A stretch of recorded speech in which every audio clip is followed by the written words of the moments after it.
Okay. Okay, let me just stop right here. Let me stop right here. I'm gonna take a moment to discuss real quick. I'm not a writer, by the way, but pacing is extremely important. The pacing was all over the place here. The way this game and narrative and this campaign should have started was us actively fighting, maybe in a ship battle scene between the Witness. Not only do we see the destruction, we're in the destruction. We're living the destruction. You know? Wouldn't it be cool if it was a mission that opens up, we're right next to Amanda Holiday, we're fighting, we're shooting down ships, you know what I mean? We're popping Cabal ships or Shadow Legion ships down. And then suddenly, big bad pyramid, you know, to actually fly up next to a pyramid ship and see them. How large they are.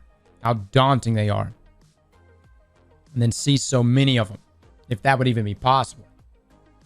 And I say possible because it seems like, even though we had things like that back in Halo Reach, that seems to be an impossible thing to add here in Destiny.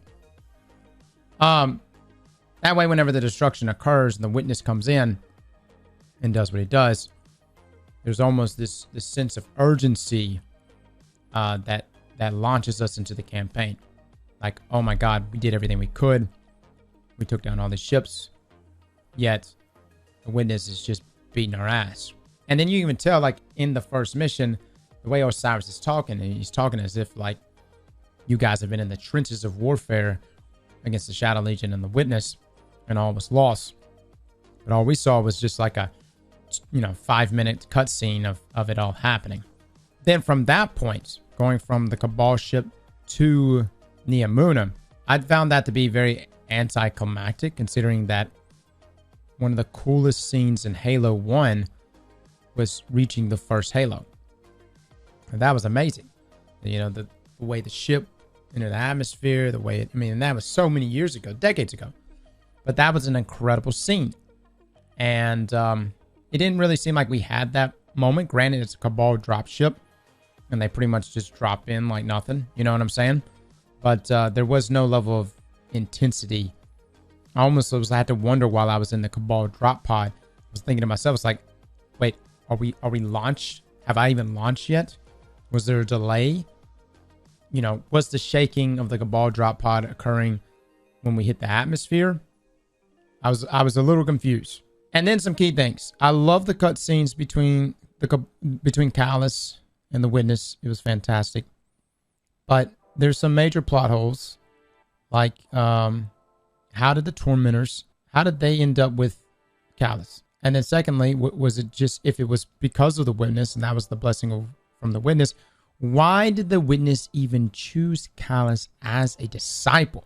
That's what I'm wondering, why that is. What does Callus have to present here to the Witness for the Witness to even choose him as a disciple? And then just choose him as a disciple. Chose him as a disciple, gave him some Tormentors. I mean, maybe it's because Callus just simped for the Witness super, super hard. But obviously not enough, because every time the Witness would leave, you could tell Callus, he very much disliked having to serve the Witness. He has a huge army. That too is confusing.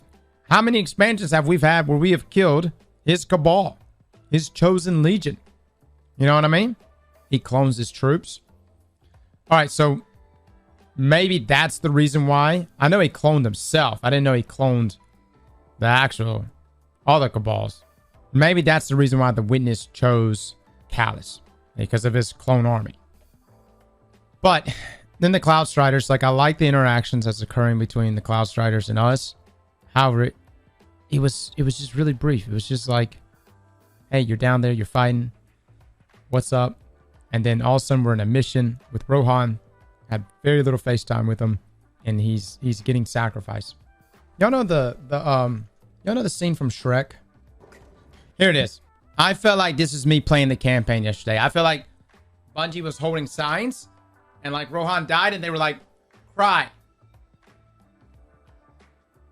Be emotional. You see where I'm coming from? That's what I felt like. You want to have scenes that inspire these feelings. Not a sign that says, hey, feel this shit. Cue the tears. There you go. So that's really the expansion in a nutshell for me. You know what I mean? It was like, you know, the sense of urgency that I was hoping we were going to get. It was like a sign that was like, you know what I mean? Be urgent. That is the best way to put it, actually. That is Lightfall campaign for me. It's that. It's just a sign being held up, and I'm being told what to feel. Also, the back and the whole, I think Bungie really like oversold us getting Strand. They were like, we want you to have Strand in the campaign versus what happened in Beyond Light. I didn't feel like I had Strand. I did not have. I just felt like have it, Ross. I felt like Strand just every time we got it, it was like, okay, this is cool, but at the same time, it's kind of fucking my build up right now, Bungie. You know what I'm saying? It's not even that though. You got to think about it this way. We got Strand with like these fast ass cooldowns, and then when you get Strand at the end of the campaign, it's literally a letdown of what we actually used during the campaign. I mean, I would have just preferred to have gotten the subclass, but at the same time, hold up. The plot hole about Strand. Why the hell is there just fucking Strand threads all over the place? Yeah, we're suddenly like somehow gifted enough to be like, it's ours. And you know, people are like, you know, there was not enough time because it's an invasion. There's not enough time for you to create a relationship with Rohan and for you to actually feel hurt when he dies and he sacrificed himself. Okay, not enough time for that, but we had enough fucking time for a karate kick scene where we're in training. You know, what was that Mr. Miyagi shit with Osiris? We had enough time for that? I think the most egregious part of this is that we get to the end of the campaign. Spoilers, fellas. But we get to the end of the campaign. We're replaying the campaign today. But we get to the end of the campaign and we slay Callus. Which it was a cool fight. You know, Callus was nowhere near as tough as like raid version Callus, but still tough. But suddenly, the entire plan gets completely messed up because our ghost decides to just elevate to the ceiling. You mean there was nothing, we couldn't do anything? Nobody noticed our ghost being kind of funny? At the same time, what was actually required to activate this interaction between the Veil and the Traveler? A ghost? And where the hell did we get Gavastov? That gun's not even in the game. Why didn't we use Strand and just pull our ghost? I mean, that's literally what we've been trying to learn the whole freaking expansion. I think it would have been avoided pretty easily. Just pull out the goddamn rope dart and whip them back to you. I think it would have been a different scenario where there was like this huge fight scene in the end and everything's going down and Callus is doing his thing and he's got tormentors coming down on us and we get pinned down. And throughout this pin down process of us slaying all these tormentors and shit, our ghost begins to slip away from us. And we can't actually help our ghost or do anything with our ghost because we're in the midst of this fight. You follow me? Then maybe in that situation, that would make more sense. But at the same time, what is it about our ghost that's acting up all of a sudden that's not even explained? It almost sounds like we shouldn't have even gone down there to the Veil. I think the raid and the lore with the raid, or like, you know, like the armor pieces and stuff like that, I think that's going to explain a bit of what happens, why this happens to our ghost. It could be possible. It's still not a strong narrative. It's like, hey guys, good job. Hey, good job. We just beat Callus's ass. Yeah. Nobody noticed fucking ghost acting kind of sus? And then so conveniently, Osiris's mic messed up. That's all I have to say, guys. I didn't hate the campaign. I just left with more questions than I had when I started. Okay, which I wasn't expecting. Well, let me back up here. Shadowkeep, I didn't have that high expectations. You know where I'm coming from? Mm-hmm. Beyond Light, I had high expectations. Witch Queen, I had high expectations, but it exceeded even my expectations.